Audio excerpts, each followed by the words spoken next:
রাজধানীর চানখারপুলে জুলাই-আগস্ট হত্যাকাণ্ডের ঘটনায় ডিএমপির সাবেক কমিশনার হাবিবুর রহমান সহ পুলিশের ৮ সদস্যের বিরুদ্ধে পূর্ণাঙ্গ প্রতিবেদন দিয়েছে ট্রাইব্যুনালের তদন্ত সংস্থা। অভিযোগ প্রমাণিত হলে তাদের সর্বোচ্চ শাস্তি হতে পারে, এমনটাই বলছে প্রসিকিউশন। শেখ হাসিনা সহ সুপিরিয়র কমান্ডারদের বিরুদ্ধে চলা তদন্ত শিগগির শেষ হবে বলে জানান চিফ প্রসিকিউটর। ওয়ালটন মাইক্রোওয়েভ ওভেনের খাবার গরম রাখে দীর্ঘ সময় ধরে। Walton microwave oven. ২০২৪ সালে ছাত্র জনতার আন্দোলন দমনে ব্যাপক শক্তি প্রয়োগের অভিযোগ ওঠে আওয়ামী লীগ সরকারের বিরুদ্ধে। অনেক জায়গায় ঘটে হতাহতের ঘটনা। রাজধানীর চানখারপুলে প্রাণ হারান ১০ম শ্রেণীর ছাত্র আনাস সহ ৬ জন।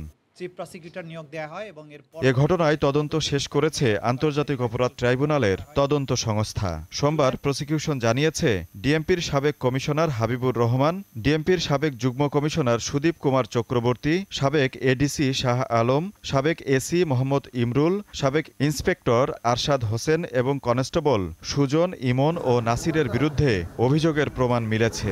সরাসরি সম্পৃক্ত যারা তারা এবং তাদের সুপিরিয়র কমান্ডারদেরকে বিচারের আওতায় আমরা আনছি। সে কারণেই ৮ জনকে আইডেন্টিফাই করা হয়েছে। আরও যে সমস্ত ঘটনা ঘটেছে সেগুলোর জন্য তদন্ত অব্যাহত আছে। যেমন চানখারপুর এলাকায় শুধু পুলিশ না, কিন্তু সেখানে আওয়ামী লীগ, যুবলীগ, তাদের কমিশনাররা এরাও সম্পৃক্ত ছিল। তাদের ব্যাপারে আলাদাভাবে তদন্ত চলমান আছে। তিনি জানান, চানখারপুলে সংগঠিত অপরাধের আরও তদন্ত হচ্ছে। সে সময়ের সব অপরাধের সুপিরিয়র কমান্ডার ছিলেন শেখ হাসিনা। প্রধান আসামি শেখ হাসিনা সহ তার সুপিরিয়র কমান্ডারদের জন্য তদন্তটা আলাদাভাবে হচ্ছে, কারণ বাংলাদেশের সর্বত্র যে জায়গাতেই অপরাধগুলো হয়েছে প্রত্যেকটা অপরাধের সাথে তাদের সম্পৃক্ততা প্রমাণিত।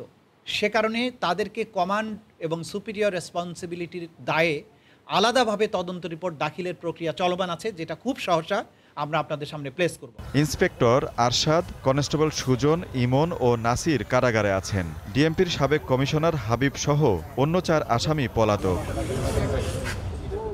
আজিজুল ইসলাম, দীপ্ত সংবাদ, ঢাকা।